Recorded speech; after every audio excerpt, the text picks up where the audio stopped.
people. This Hello, is everyone. Nicco, a wonderful soul, like so generous and so loving and beautiful person. So he's starting an association, the Tree and the Water. The Tree and the Water, non-profit organization in Yeah. Italy, based in Italy. We have two ongoing projects, one And- closer to the sea, one on the mountains. And he's joined us on the land to have a look at the project. It's your first time here. Yeah, weeks I'm super overwhelmed with joy and love and appreciation for all the work and the love that's been put into the soil, into the transformation. The transformation. So you, you want to be part of the solution, right? Yes, I think we are definitely part of the solution and part of the whole unfolding of the new paradigm, I guess, for humans. We'll see what we're stepping into in the next few years. It's going to be an interesting time. But yeah, focusing a lot on regeneration. Yeah. As much as possible in whichever way. Amazing. Immediately before here, I was in Gravito. which really touched me because, as you know, I saw it completely in charcoal. Yeah, right just after the fire. You were there 1 or 2 weeks after the fires, and then you left. I was there 1 or 2 weeks before the fires, and then I went back after the fire to see it rooted up, and then that will stay with me, with us actually, with my ex-partner Sarah, for a long time. Yeah. And that's also what motivated us to create the Tree and the Water. The Tree and the Water. So that's your association in Italy. In Italy, yes. Yeah. Yes. And like, what's happening there? Tell us. So we decided to create this non-profit organization, which is totally based on voluntary work, in order to create nature sanctuaries. Okay. So areas that belong to the association and that are considered to be natural reserves, but not owned by the government. Not owned by the government. Not owned by the government, and that's like the long-term vision, to create these bubbles everywhere in Europe, hopefully globally one day, where nature is granted from speculation and capitalization, and the properties of the association cannot be used for money making or for business development. And meanwhile, obviously, in the shorter term, depending on what lands come along, so there is the possibility for development of several projects. Yeah. So you were telling me you bought a land with a ruin which you donated to the association. Yes, exactly. Oh, that's the beginning of everything. Yes. Land, and you've just had another piece donated. Yes. A wonderful couple from England decided to donate their land because they couldn't sell it, and a very wonderful person also in permaculture, Heiko, has put us in touch with them, and amazing. Yeah, and they decided to donate 6 hectares and a half to the association, already with an orchard, organic fruit production, and a chestnut forest with 2 rivers. It's a magical place. You're making me jealous.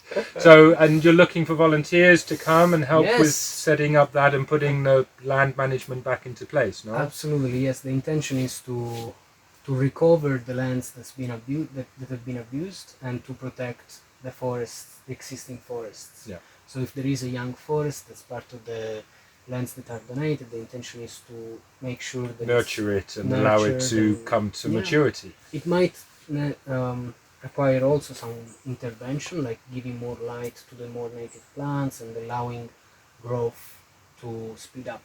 Yeah. And maybe inputting some varieties, some plants that are going to sustain the system.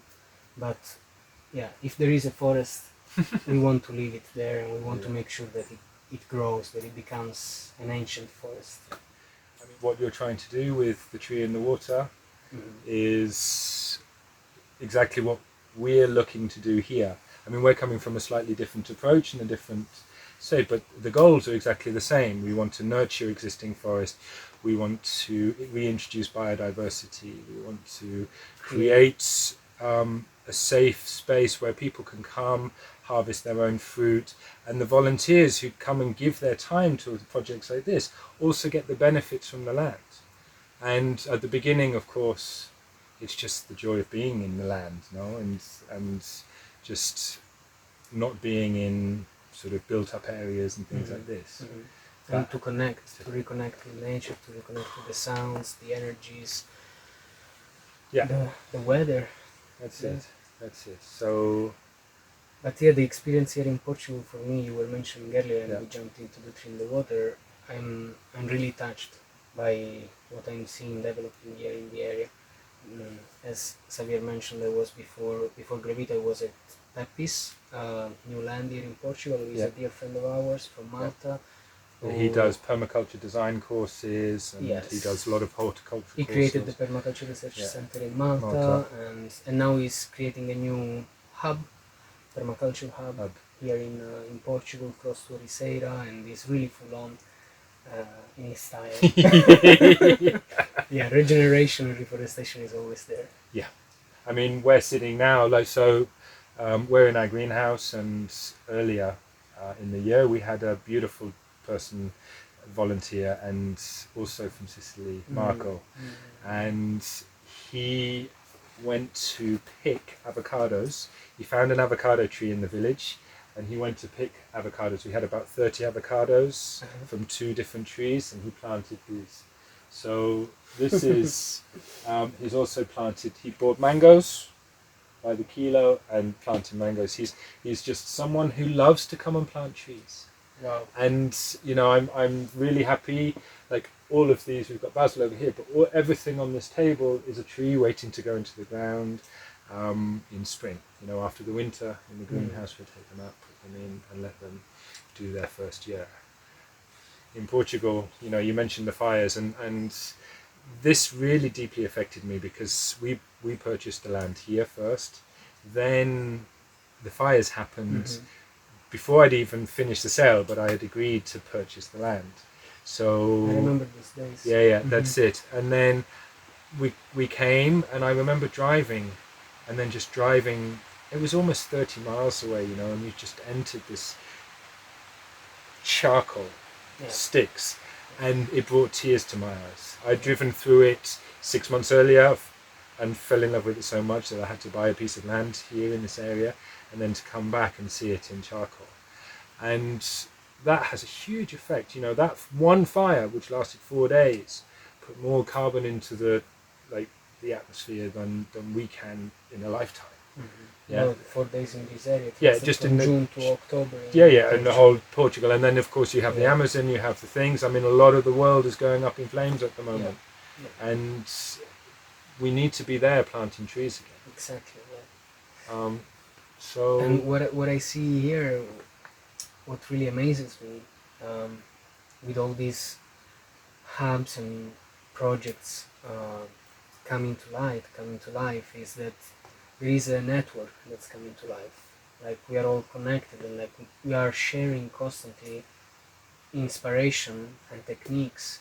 And maybe there is a potential to even create a network where the volunteers, or even ourselves and the managers of the projects, can jump from a project to another, bringing their energy, the volunteers helping, knowledge.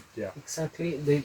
We can create a network of projects where we share all the energies. It's possible to do that, of course, because there are different seasons. Like we have a slightly different season to you, for example. And where I am, there is no probably. That's it. So, like I know at the moment here, they're picking olives in the area like crazy. The olive trees are full, and there's just not enough people to pick the olives. And and harvest all the richness. That's it. And sharing it with the community. That's a beautiful project that you have in mind. And if we can tap into, like you say, the volunteers, you have the nomadic community as well. It would be very interesting for like families or people who have a nomadic lifestyle. Instead of going to all the cities and having an expensive lifestyle, you can come into a space like this, give back to our mother, the earth, and receive. Receive a lot. There is so much abundance and beauty and inspiration, and that's actually the most beautiful thing about these projects that we are birthing, that people can manifest their dreams Yeah. through them. Yeah. It's not about my dream. We were saying this the other day, right? Yeah. It's not anymore about your dream or my dream. No. It's just unfolding organically, Yeah. and now people can manifest their own dreams, like Nate. That's it. Just explained me earlier what he would like to create, and he can manifest his dream. Nate is one of the long-term, now stable Guys on the volunteers, project. Yeah, absolutely. And he was showing you the creator, design actually. of the earthships that he wants Exactly. to build, and Yeah. and how he uses nature in the construction and the beneficial parts of nature to heat and air and ventilate the house. And the ancient techniques. Yeah, that's it. So that they don't get lost as well. Oh wow! No, this is something that's really important. Is in a very short generation, we've lost all our techniques. Very little apprenticeships left. Very little crafts left. Everything's going more electronic and computerized, and becoming more dependent on stuff instead of becoming self-sufficient on yourself. You know, it's really important. This is also making us lose the concept of dependency that we have from one another. Yeah. Like, I know I am an independent person, but I am dependent on the people around me and the nature around me, as much as they are dependent on me. Like, there is a constant exchange happening, and the reality that we live in at the moment is completely disconnecting us. There is a very short span of attention for most people. People are less and less interested in reading, in getting to know specific crafts, arts and techniques. So through these places there is the possibility of bringing this back to life and reconnecting with one another, learning from each other, learning from the land. And we had big plans for today, or the last 2 days we're supposed to be building our roundhouse. That's what you were going to help with, but it's been torrential rain like for the last 2 days, but it's still comfortable. I would say. Tropical rain. Tropical rain. Yeah, never stopping. Kind of monsoon. But it's been comfortable. Yeah. The kitchen roof is sticking up, so that's a good one. Yeah, we have shifted the priority into something else, and we keep doing together and enjoying the space and creating. We adapt to what the conditions are, and we keep moving on. It's the important thing. So we can find you through thetreeandthewater.com. treeandthewater.com. Or on Facebook, the Tree and the Water. treeandwater.com. Yeah, that's the website. That's the website. Perfect. Look, if you want to support, be a volunteer, if you just want to go and give love to nature and have an open space, then please. His project is a space that if you go and give love to nature, nature will give love back to you, and it'll just work beautifully. So thank you for doing this. Well, it's a mirror. Right. So thank you. Until next time.